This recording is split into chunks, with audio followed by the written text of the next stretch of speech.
কাজের ছেলে তুমি করে বলে আপনাকে? হোক ম্যাডাম, মানে একটা কাজের ছেলের এত বড় সাহস যে আপনার মানে হাত ধরে টানানি করতেছে, অফিসে এসে এরকম উচ্ছৃঙ্খলভাবে ব্যবহার করতেছে, এটা মানে কি? এই চুপ থাকেন তো আপনারা।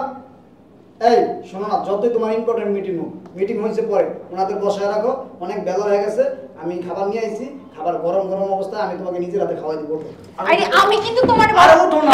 আরে তোমার আমি বারবার বলতেছি না তুমি যাও যাও যাও। এখানে কি করো? এখানে দেখতেছো আমার ইম্পর্টেন্ট একটা মিটিং চলতেছে। যাও তুমি যাও, বের হও এখান থেকে। কন্ট্যাক্টের ফাইলটা একটু দেখেন, দেখে একটু সাইন করে দেন।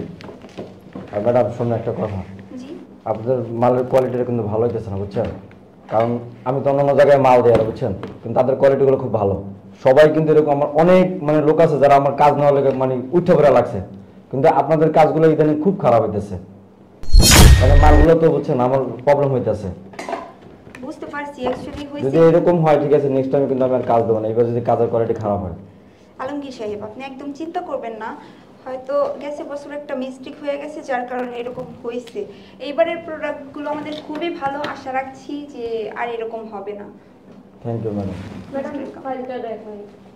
আর একটা কথা শুনেন, আপনাদের কথাগুলো অনেক খারাপ, মানে একটু সমস্যা হইতেছে আমাদের ইয়াতে।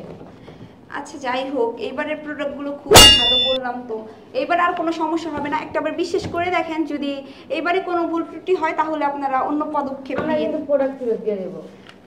না না, এবার আর কোনো সমস্যা হবে না ম্যাম, আপনি কোনো চিন্তা করবেন না। আপনি আমার মালটা একটু দ্রুত শিপমেন্টের ব্যবস্থা করবেন, ঠিক আছে? আচ্ছা ঠিক আছে। বুঝুন তো, মালটা যদি বিমান যদি আমি মানে ফ্লাইট যদি মিস করি তাহলে দেখা গেছে সব শেষ। আচ্ছা ঠিক আছে, আপনি এগুলো নিয়ে কোনো চিন্তা করবেন না, সব কিছু ঠিকঠাক মতো হয়ে যাবে। ম্যাডাম একটা কথা, আপনার অ্যাকাউন্টে আমি 20 লাখ টাকা পাঠিয়ে দিয়েছি, ঠিক আছে, অ্যাডভান্স। আর বাদ বাকি যে টাকাটা থাকবে ওটা আমি মাল বুঝে পাওয়ার পরে দিব। আচ্ছা ঠিক আছে। আর আমি তো আপনার টাকাটা আগে দিয়ে দিয়েছি 50 লাখ, আর কত পানা? 25 লাখ, ওটা আমি মাল পাওয়ার পরে দিয়ে দিব। আচ্ছা ঠিক আছে, সমস্যা নেই, আপনি দিন। আপনারা তো হচ্ছেন আমার বিশ্বস্ত লোক, আপনাদের নিয়ে আমি টেনশন করি না। ঠিক আছে, সময় মতো বুঝে পাইলে আপনি মাল বুঝে পাওয়ার পরে সময় মতো দিয়ে দিন, তাই হইব। আচ্ছা আচ্ছা ঠিক আছে, নেন আপনার ফাইল। তাহলে আমরা এখন উঠি। না আপনারা আসছেন, বসেন, কি খাবেন বলেন? এখন তো সময় নেই। যাই হোক, কিছু খাওয়া দাওয়া করে যান। এই কয়টা বাজে? ও 4টা বাজে গেছে গা। তুমি এখন মিটিং করতেছ, আমি কখন থেকে বসে রয়েছি। আচ্ছা ঠিক আছে, তুমি যাও না, আমার ইম্পর্টেন্ট কাজ চলতেছে, কাজ শেষ করে তারপর আমি আসতেছি। না না না, আমি এত কথা শুনবো না, আসো না, তুমি আসো। 4টা বাজে গেছে, কখন খাবা? আমি খাবার নিয়ে এসে বসে রয়েছি কখন থেকে। আচ্ছা ম্যাডাম উনি কে? আরে দেখতেছো না, এখানে ইম্পর্টেন্ট একটা মিটিং চলতেছে। তুমি আরে মিটিং পরে, আগে খাবার দাবার। তুমি যদি সময় মতো না খাওয়া দাওয়া করো তোমার তো শরীর অসুস্থ হয়ে যাবে। আরে বাবা আমি তো বলছি আমি ঠিক মতো খেয়ে নিব, তুমি যাও না। আরে না তো, তুমি আসো। মিটিং এ কিন্তু অসুবিধা হইতেছে এখানে। কি দেখতেছি আপনারা এখানে? আমরা কি এগুলো দেখতে আসছি? অ্যাকচুয়ালি আপনারা একটু শান্ত হন। উনি হচ্ছে আমার বাসার কাজের ছেলে, বুঝছেন, মানে আমি এখনো খাইনি তো, তার জন্য আমাকে জোর করছে আর কি। আচ্ছা ঠিক আছে, শোনো না, তুমি যাও, আমি পরে খেয়ে নিবো, যাও তুমি। কাজের ছেলে তুমি করে বলে আপনাকে? আরে সমস্যা নেই, ও আমার আব্বু আম্মুর খুব বিশ্বস্ত একজন ছেলে, তো ও ছোটবেলা থেকে আমাদের যতই হোক ম্যাডাম, মানে একটা কাজের ছেলের এত বড় সাহস যে আপনার মানে হাত ধরে টানানি করতেছে, অফিসে এসে এরকম উচ্ছৃঙ্খলভাবে ব্যবহার করতেছে, এটা মানে কি? এই চুপ থাকেন তো আপনারা। এই শোনো না, যতই তোমার ইম্পর্টেন্ট মিটিং হয়েছে পরে ওনাদের বসায় রাখো, অনেক বেলা হয়ে গেছে। আমি খাবার নিয়ে আইছি, খাবার গরম গরম অবস্থায় আমি তোমাকে নিজের হাতে খাওয়াই দিব। আরে আমি কিন্তু তোমার আরে ওঠো না। আরে তোমার আমি বারবার বলতেছি না তুমি যাও যাও যাও। এখানে কি করো? এখানে দেখতেছো না আমার ইম্পর্টেন্ট একটা মিটিং চলতেছে? মানে তোমার কি একটা কথা বললে তুমি শোনো না কিসের জন্য? এখানে সবার সামনে কি আমার অপমান করতেছো? যাও তুমি যাও, বের হও এখান থেকে। কি তাকায় তাকায় আমার মুখ দেখতেছো? চত্ব সব। ঠিক কাজ করছেন ম্যাডাম, এই মানে এসব কাজের মানে লোককে কেন বেয়াদব, লাইন দেন? অশিক্ষিত মূর্খ হইলে যা হয় আর কি। অ্যাকচুয়ালি আপনারা কোনো কিছু মনে করবেন না, আসলে না ঠিক আছে ম্যাডাম, আপনি মানে একটা উচিত শিক্ষা দিয়েছেন, নাহলে এই ধরনের লোকটা আজকে কিছু না বললে আবার দ্বিতীয় দিন লাইভ হয়ে যেত। আচ্ছা ম্যাডাম দেখেন, ঠিক আছে? আচ্ছা ঠিক আছে, কিছু খেয়ে গেলেন না? না না, এখনো সময় নেই। আচ্ছা ঠিক আছে, যান।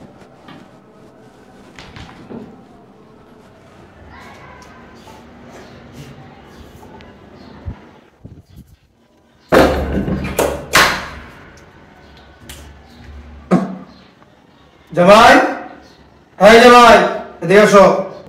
আব্বা আমার ডাক্তারছেন, এদিকে আসো। কি হয়েছে? মন খারাপ কেন?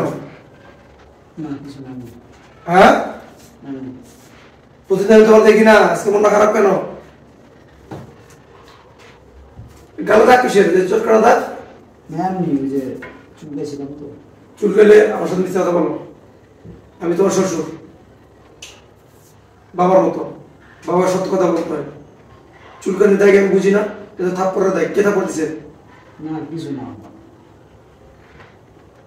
আমার মিথ্যা কথা বলতেছো আবার তুমি? বাপের সাথে আমি কেন কিছু কথা বলবো? বললাম তো যে কিছু হয়নি। ওই যে আমি চুলকানি দেয় কোনটা, থাপ্পড় দেয় কোনটা নাকি বুঝি না। আমি বুড়ো হয়েছি বাতাসে। যাই হোক, অফিসে গেছি না? জি আব্বা। খাবার দিয়েছো? জি আব্বা। তোমার বারবার বলছি তুমি অফিসে যায় না, অফিসে যায় না। কাজের লোক আছে 2-3টা, তারপরে তুমি যাও। তুমি কে খাবার দিয়ে আসো? আব্বা আমি তো চাই যে ওরে আমি নিজে নিয়ে সময় মতো নিজের হাতে খাওয়া দিই। কাজের লোক তো খাবার রেখেছি জানি। ঠিক আছে, তো ওটা অফিস, তোমার বুঝতে হইব। অসর ব্যস্ত থাকে, কাজ থাকে। ঠিক আছে আব্বা, আমি ভিতরে গেলাম। তো দিয়ে আসো। তুমি এখন সত্য কথা বলো না। অফিসে কিছু হয়েছে? হ্যাঁ, তুমি যদি আমাকে যদি না বলো আমি কিন্তু অফিসে গিয়ে সব কিছু জানবো। অতএব সত্য কথাটাই বলো। কি হয়েছে অফিসে? আমরা যেমন ভাবতেছেন আমি কিছুই না। আবারও মিথ্যা কথা বলতেছো, আবারও মিথ্যা কথা বলতেছো। আমি তোমার চিনি না। হ্যাঁ, আমি তোমার বাবা। কি হিসাবে কইলে বলো? আমার দিকে তাকাও, বলো কি হয়েছে? বাবা আজকে অফিসে দুজন ভাইয়ার আইছি, তাদের সাথে মিটিং চলতেছে ভিতরে। তারপর আমি মিটিং এর ভিতরে গেছিলাম, যে আমি ওকে বললাম যে 4টা বাজে গেছে, তুমি এখন খাই নাও, মিটিংটা পরে করো। ও আমাকে ভাইয়ারের সামনে অপমান তো করলো, বললো আমি নাকি বাসার কাজের ছিল। তাদের সামনে আমার গায়ে একটা চড় মারলো আমার গালে। এই ব্যাপার না? ওরা তো অত কত হয়েছে, ওরা এত টাকা লাখ লাখ টাকা খরচ করে লেখাপড়া শিখেছে, আর মানুষ থেকে অমানুষ হয়ে গেছে। হ্যাঁ, আচ্ছা ঠিক আছে, তুমি যাও। আব্বা এই কথাগুলো তুমি না জানো, ওরা বললেন না। আচ্ছা তুমি যাও। ও আমাকে স্বামী বলে স্বীকার করুক আর না করুক, আমি তোকে স্বীকার করবো, আমি তোকে ভালোবাসি। আচ্ছা বাবা, তুমি যাও। আমার মেয়েরা তো অত কত ষোলো জামাই, এই স্বামীর সাথে এত এত খারাপ আচরণ, শরীরে হাত তুলছে, দেখতেছে ব্যাপারটা। আসলে কাজটা করছে সবার সামনে, স্বামীর শরীরে হাত তুলছে। মেঘলা এদিকে আসো। জি বাবা, আমি দাঁড়াও আসতেছি। জি বাবা বলো। বল। বলো কি হয়েছে? তুই তো আমার মেয়ে না? জি বাবা, কেন নয়? আমার অনেক স্বপ্ন, অনেক আশা ছিল তোর নিয়ে। তার জন্য তোরা আমি লেখাপড়া শিখাইছি বিদেশে, লক্ষ লক্ষ টাকা ব্যয় করছি। কথা ঠিক? জি। তোরা মানুষের মতো মানুষ করার চেষ্টা করছি, ঠিক না? এখন কোনো মেয়ে যদি অমানুষের মতো কাজ করে, তা কি করা উচিত? বাবা আমাকে কিছু বলতেছো, আমি কি করছি? না, এটা আমি তোর তাকে জানতে চাইতেছি।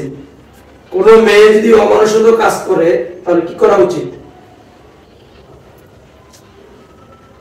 তুমি এই কথা কিসের জন্য বলতেছো কিছু বুঝলাম না বাবা। বুঝছ না? না, একটু ক্লিয়ারলি বলো। আচ্ছা, ক্লিয়ার করতেছি। আকাশ, ওরে কেন ডাকতেছো বাবা? আকাশ। জি আব্বা, আমার ডাকছেন? বসো। ঠিক আছে বাবা। ও তোর কি লাগে? আমার হাজবেন্ড। হাজবেন্ড? আচ্ছা, কোন স্ত্রী যদি স্বামীর সাথে হাত তুলে, তা কি করা উচিত? আমি বুঝতে পারছি তুমি আমারে কেন ডাক দিছো, ওই সব কিছু বলে দিছে না। আচ্ছা, হাত তুলবো না তো কি করব? আমার ক্লায়েন্টদের সামনে আমার কাছে যা বলতেছে, আসো আসো খাও খাও খাও, আমার হাত ধরে টানাটানি করতেছে, আমার মান সম্মান করে থাকে। আর ওর মতো গাইয়া খেত আনকালচারে আমি আমার স্বামী বলে মানি না। ঠাস করে একটা থাপ্পড় লাগাই দিছি। আনকালচার? তুই সবার সামনে আমার তুমি তুমি করে বলতেছে, দেখো না গেছে কি বেশি কাজের লোকের মতো করে গেছে। খেত তো মানুষ যদি জানে ও আমার হাজবেন্ড, আমার আমার সম্মানটা কোন জায়গায় পড়বো তুমি একবার ভেবে দেখো। আমার ক্লায়েন্টদের সামনে আমার মান সম্মান সব শেষ হয়ে যাবে। ওরা এই অবস্থায় কিসের জন্য আমার অফিসে পাঠাও রে? আচ্ছা এখন যদি মানুষ জানে যে লোকদের সাথে তোর অপমান করছস, যার সামনে লোকে অপমান করছস, তারা যদি জানে এই ছেলেটাই তোর হাজবেন্ড, তখন তোর কি মানুষ কোথায় থাকবে? মান ইজ্জত কোথায় রাখবে? আমি চাই না যে কেউ জানুক ওর মতো গাইয়া খেত আমার হাজবেন্ড। গাইয়া খেল, গাইয়া খেল, গাইয়া খেল।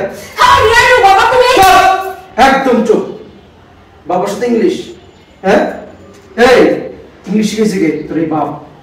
লাখ লাখ টাকা তোর পিছনে ব্যয় করছি, বাবা। বিদেশে পাঠাইছি, লেখাপড়া শিখেছি, বাবা, থাক না। আর তুই আমার মেয়ে হয়ে নিজের স্বামী শুনে আত্মলস, এত বড় বেয়াদব তুই। বাবা থাক না, ছেড়ে দাও না। এই চুপ থাকো তুমি। এখন থাকতে করতেছো? হ্যাঁ তুমি নিজে ইচ্ছা করে আমার ওয়াইফ হয় আমার টাকা হয় এখন থাকতে করতেছো না? এই আমার দিকে তাকা, একদম চুপ। ও আমার বন্ধুর ছেলে, ও আমার বন্ধুর ছেলে। আর ও একটু সরল সোজা। এই যুগে এই সমাজে এরকম স্বামী পাওয়া ভাগ্যের ব্যাপার, ভাগ্যের ব্যাপার। আমি ওর মতো আনকলসার হাজবেন্ড চাই না। হ্যাঁ ঠিক আছে, তো তো দরকার ছিল কি জানোস? বর্তমান যুগের ছেলেরা গাঁজা খাইতো, মদ খাইতো, বাবা খাইতো, মেয়েদেরকে ভর্তি করতো, লাখ লাখ টাকা উড়াইতো, হোটেলে যাইতো, তো এগুলো দরকার ছিল। শোনো তারপরেও না আমি মানুষের কাছে বললে একটা সম্মান পাইতাম। ওর মতো গাইয়ার ক্ষেত্রে যদি আমি আমার কলিগদের কাছে বলি যে এর মতো গাইয়ার ক্ষেত্রে আমার হাজবেন্ড, আমার সম্মান সাথে সাথে নট ইংলিশ। ওই সম্মান কাকে বলে তুই এটাই জানোস না, তুই এইটাই জানোস না। তুই ফেরেশতার মতো স্বামী লাভ করতে পারছস, তুই কি জানবি? এই সম্মান কাকে বলতে জানোস? সম্মান কাকে বলতে জানোস? হ্যাঁ, আর বর্তমান যুগের ছেলেরা স্ত্রী তো খবরই রাখে না, কি করে কি খায় না খায় খবরই রাখে না, তার মতো সে চলে। আর ওই জায়গাটার ভিতরে ওই তোর খাওয়ার চিন্তা করে, পড়াশোনার চিন্তা করে, শরীরের চিন্তা করে, আর সেই স্বামীকে ফেরেশতার মতো স্বামীকে কত মানুষের সামনে তুই গায়ে হাত তুলছস। বেশ করছি, ভালো করছি। কত জঘন্য কাজ তুই করছিস। যার যেটা প্রাপ্য সে সেইটাই পাইছে। ও কিসের জন্য বারবার আমার অফিসে যায়? ওই কি যেতে বলছি আমার পাশে কি কাজের লোক নাই? ওটা তোর অফিস না, ওটা তোর অফিস না, ওটা তোর অফিস না, এটা ওর অফিস, ওর বাবার অফিস, ওর বাবার ব্যবসা, ওর ব্যবসা। ও সরল সোজা ব্যবসা বুঝে না বিদায় তোকে আমি এখানে দিছি, তোকে আমি পাঠাইছি যে ব্যবসা টিকে রাখার জন্য। আর ওর ব্যবসা পাইয়া, ওর সবকিছু পাইয়া, বিজনেস পাইয়া, যে স্বামীর বিজনেস ব্যবসা আর যে স্বামীর সঙ্গে হাত তুলছিস, কত বড় জঘন্য তুই! তো ভাবতে লজ্জা লাগতেছে, হ্যাঁ, যে তুই আমার মেয়ে। আমার বন্ধু যে বেঁচে থাকতো আমি কিভাবে তার মুখে দেখাইতাম, এই মুখটা আমি কিভাবে দেখাইতাম? হ্যাঁ, কথা বলতে গেল তোর কারণে আমার মানুষ সব ভুলে উঠে গেছে। বাবা অনেক হয়েছে, চুপ থাকো তুমি, এবার ছাড়েন না। একদম চুপ থাকো। এই তোমার বন্ধু ছিল না, কিন্তু আমি সন্তান হলো দেখি ও যে আমার সম্মান করে, ইজ্জত করে, যে ভালোবাসা দেয়। এই বর্তমান যুগের শ্বশুর শাশুড়ি, এই শ্বশুর শাশুড়িকে কেউ সম্মান করে? হ্যাঁ, শ্বশুর বাড়িতে এসে দেয় নেয়, একবার দেন, এটা লাগবো, ওটা লাগবো, গাড়ি লাগবো, বাড়ি লাগবো, টাকা দেন, 2 লাখ দেন, 5 লাখ দেন, বাইক দেন, কিরে? হ্যাঁ, এইরকম জামাজি তোর ভাগ্যে পড়তো কেমন হইতো? আরে তো তো 7 কপাল, 7 কপাল তোর যে এরকম একটা স্বামী তুই পাইছিস। বাসার ভিতরে এত কাজের লোক থাকতেও নিজের হাতে খাবার নিয়ে যায়, নিজের হাতে খাওয়ানোর চেষ্টা করে। কারণ কি? আমি জিজ্ঞাসা করি, এই চোখে জিজ্ঞাসা করছি, এত বাসা কাজের লোক তুমি করে খাবার নিয়ে যাও, তখন কি বল জানোস? আব্বা, ও আমার স্ত্রী, ও সারাদিন পরিশ্রম করে, এত বড় ব্যবসা দেখে রাখে, ও যদি না খায়, ও যদি ঠিক মতো না খাওয়া দাওয়া করে, ওর শরীর স্বাস্থ্য নষ্ট হয়ে যাবে, বেড়ে নষ্ট হয়ে যাবে। কিরে, এত ভালোবাসা তোকে, এত ভালোবাসা তোকে, আর তুই স্ট্যাটাস, সম্মান চলে যাইব, খেত আর কালচার। হ্যাঁ, কিরে কথা বলছ না কেন? কথা বলছ না কেন? আমি তোকে সাফ সাফ বলতেছি, আগামীকাল থেকে ওর অফিসে তুই আর যাবি না। ওর ব্যবসা, ওর অফিস, ও পারলে চালাবে, না পারলে গোল্লা যাবে, তো দেখা দরকার নাই। পরের অফিসে বৈশা স্ট্যাটাস স্ট্যাটাস চিন্তা ভাবনা করো নাকি? এই আগামীকাল থেকে তুমি তো ওর অফিসে যাইবা, পারলে চালাইবা, তাহলে ব্যবসা বন্ধ করে দিবা, বুঝছো? আর কাল আগামীকাল থেকে তুই বাসা থাকবি, বাসার সব কাজ তুই করবি। বাবা আমি একটা কথা বলি কি, আমি বোকা শোকা মানুষ, এই অফিসের পেজবুক হিসাব কিতাব আমার মাথায় এগুলা খেলতো না। আর তাছাড়া আমি তত শিক্ষিতও না, আমি এই বিদেশি বায়ারদের সাথে বিভিন্ন মানুষের সাথে আমি কথা বলতে পারবো না। এখন তুমি যেটা মনে করতেছো ভালো, ওটাও মনে করতেছে খারাপ। তুমি যে বোকা, তুমি যে সরল সোজা, এটা ভাবতে পারো তোমার জন্য লজ্জা। তোমার জন্য আর ইজ্জত চলে যায়, সম্মান চলে যায়, তুমি বুঝতে পারো নি? শোনান বাবা, আমি বোকা শোকা, একটু লেখাপড়া কম হইতে পারি, কিন্তু আমার মাথায় একটু জ্ঞান বুদ্ধি আছে যে আমি অফিসে গেলে ও লজ্জা পায়, ও আমাকে স্বামী বিল্লা স্বীকার করতে লজ্জা পায়, অসম্মানে লাগে।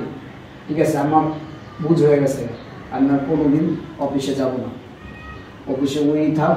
আর হচ্ছে কি আপা, আমি আসলে একটু সরল তো, আমি ওর অনেক ভালোবাসি। আমি চাই যে আমার স্ত্রী যাতে গরম গরম খাবারটা সময় মতো খাইতে পারে, এই কারণে আমি কষ্ট করে নিয়ে যাই খাবারটা, যে নিজের হাতে যাতে খাওয়াইতে পারি। এত কাজ করে সারাদিন কাজের ফাঁকে দেখা গেছে খাবারের সময় লাগে না, এই কারণে আমি গেছিলাম। এই ভালোবাসাটা তুমি বুঝছো, তো বোঝে না। ও আমাকে ভালোবাসুক আর না বাসুক, আমি ওকে অনেক ভালোবাসি। দেখ দেখ স্বামী কাকে বলে, দেখ স্বামী কাকে বলে, দেখ 24টা ঘন্টা তোকে নিয়ে চিন্তা করে, আর তুই স্বামীর সাথে হাত তুলছস, মানুষের সামনে অপমান করছস, চাকরের মতো ব্যবহার করছস, চাকর পরিচয় দিছস। তোর বিবেকটা বাধা দিল না? বাধা দিল না? এই স্বামীর পায়ের তল স্ত্রী জান্নাত, জান্নাত, আর তুই স্ট্যাটাস সম্মানের কাছে বিক্রি হয়ে গেছস। আসলে বাবা, আমি অনেক বড় ভুল করে ফেলছি। আমি ক্লায়েন্টদের সামনে ওরে পরিচয় দিতে অনেক লজ্জা পাইছি, যার কারণে আমি পরিচয় দিতে পারি না। কিন্তু আমি ভুলে গেছিলাম, হাজার হইলেও তো আমার স্বামী, আর ওর কারণে আজকে আমি এই অফিসের বস। বাবা, আমি অনেক বড় ভুল করে ফেলছি, আর তুমি আমার মাফ করে দিও। তোমার কাছে মাফ চাওয়ার মতো মুখ আমার নেই, তারপরে তোমার কাছে আমি মাফ চাই, তাহলে তুমি আমার মাফ করে দিও। আসলে স্বামীর ভালোবাসা কি এটা আমি বুঝতাম না। তুমি যেহেতু তোমার ভুলটা বুঝতে পারছো, এটি আমি খুশি, আমি মনে কিছু নেই। আচ্ছা ঠিক আছে, স্বামীর ভালোবাসা কি, স্বামীর স্নেহ কি, স্বামীর মায়া কি, সেটা আমি বুঝতাম না। আজকে তুমি আমার চোখ খুলে দিছো, আমি এখন ফিল করতে পারতেছি আসলে তোমার যেটা ছিল সেটা ভালোবাসা ছিল। আর আমি আমার অহংকারের জন্য তোমার সাথে অনেক খারাপ ব্যবহার করছি, তোমার থাপ্পড় পর্যন্ত মারছি, তোমার যেখানে সেখানে অপমান করছি। তুমি আমার মাফ করে দিও বাবা, আমি যদি মাফ করে দাও, যেহেতু বুঝতে পারছো, মাফ করে দাও। আমার লক্ষ্যে আমি মনে কিছু করিনি, আমি ওর অনেক ভালোবাসি। আচ্ছা যাও, তোমার ভিতরে যাও, আমি বাইরে যাও, একটু কাজ আছে, যাও ভিতরে যাও। আচ্ছা,